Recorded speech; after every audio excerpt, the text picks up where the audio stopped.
Maintenant, c'est vrai que nous avons des textes prophétiques émanant de Rasulullah sallallahu alayhi wa sallam, dans lesquels il a défendu, selon la compréhension première, à sa communauté de polémiquer au sujet du Qadar. Pourquoi? Parce que le Qadar, c'est le secret de Dieu, nous avons dit, selon la citation de Sayyidina Ali radiyallahu anhu. Al-Qadaru sirrullah. Allah subhanahu wa ta'ala n'a pas informé de son Qadar ni un ange rapproché, ni un prophète élu.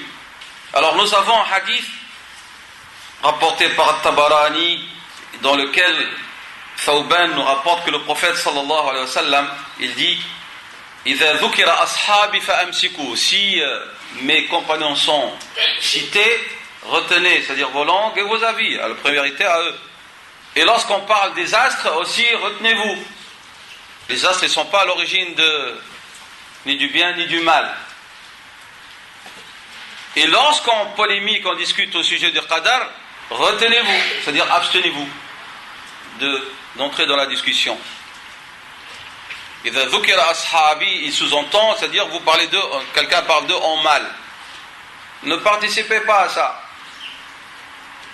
Et lorsqu'on commence à parler de l'influence des astres, là, de l'astrologie, abstenez-vous. Et lorsqu'on parle de Qadar, abstenez-vous. Ça, c'est un hadith. Deuxième hadith, le prophète sallallahu alayhi wa sallam a dit à ses compagnons: Azamtu alaykum. Azim, al-azim en arabe veut dire l'ordre. Vous avez en opposition avec le rukhas, les permissions, al-azaim, c'est les obligations, les devoirs. Les devoirs dont on doit s'acquitter, ça s'appelle l'aza'im, singulier azima. Et en opposition avec le rukhas, ou le rukhsa. Et donc azamtu, je vous ordonne de ne pas polémiquer au sujet du Qadar. Le hadith est apporté par l'imam Tirmidhi dans ses sunan et les chez Ibn Majah aussi. Et selon certains spécialistes, ils l'ont jugé Hassan, ce hadith. Donc, en apparence, ce hadith, qu'est-ce qu'il nous indique? De ne pas discuter, de ne pas parler de cette question de Qadar. Et si on a une compréhension superficielle, c'est-à-dire jamais il faut en débattre. Mutlaqan. Nos savants disent non, c'est cela le sens voulu par Rasulullah sallallahu alayhi wa sallam. Il nous a interdit de polémiquer. Et deuxièmement, de s'opposer à Allah subhanahu wa ta'ala. Par quoi? Par l'évocation de Qadar. L'insan, il vient ya'tarid. Il proteste, il conteste. Il n'accepte pas qu'Allah subhanahu wa ta'ala lui demande de faire ou de ne pas faire en justifiant cela par le Qadar. Autre chose, il nous demande, les hadiths nous demandent, Rasul sallam, de ne pas discuter de ce sujet si on est ignorant. De toute façon, et cette règle, elle est de mise dans tous les sujets. Le musulman, la musulmane ne doit pas discuter de ce dont il ignore. Musiba hadi, quand l'insan jahil, il est ignorant et il parle.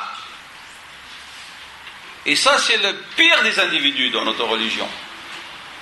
Parce que si tu ne sais pas, c'est un malheur déjà. Mais si tu ne sais pas que c'est pas, alors là, c'est un malheur multiplié par X. Peut-être que le musibatu a'zamu. C'est pire.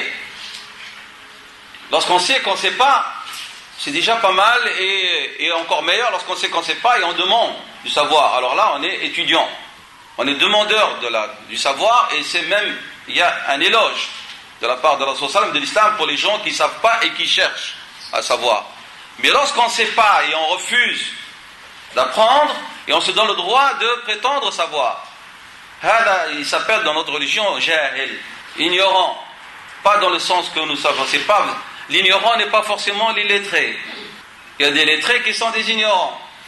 Donc à ce moment-là, nous sommes devant quelqu'un qui est borné et avec lequel il ne faut même pas avancer dans la discussion.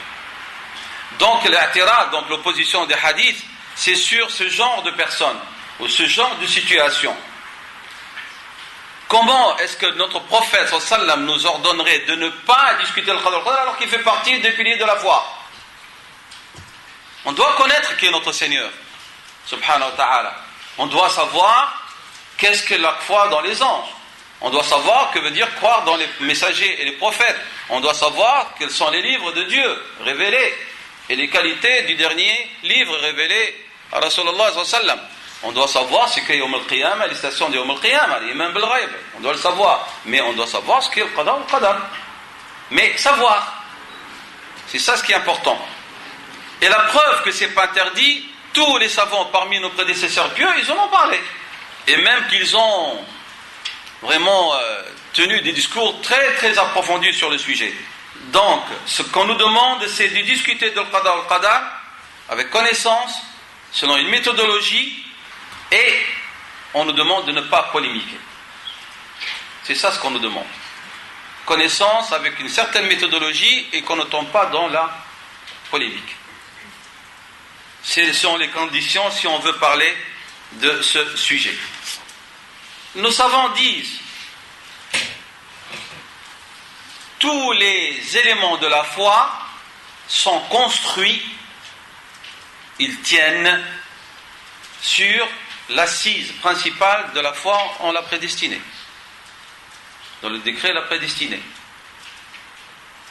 Ils le considèrent comme étant rakiz l'iman bil aqaid al-islamiyya. L'iman bil qada wal qadar. Rappelez-vous ce qu'a dit tout à l'heure Abu Hanifa et les autres. Ils nous ont dit qu'il est rakiz al-tawhid. Celui qui nie le qada wal qadar, il nie son tawhid.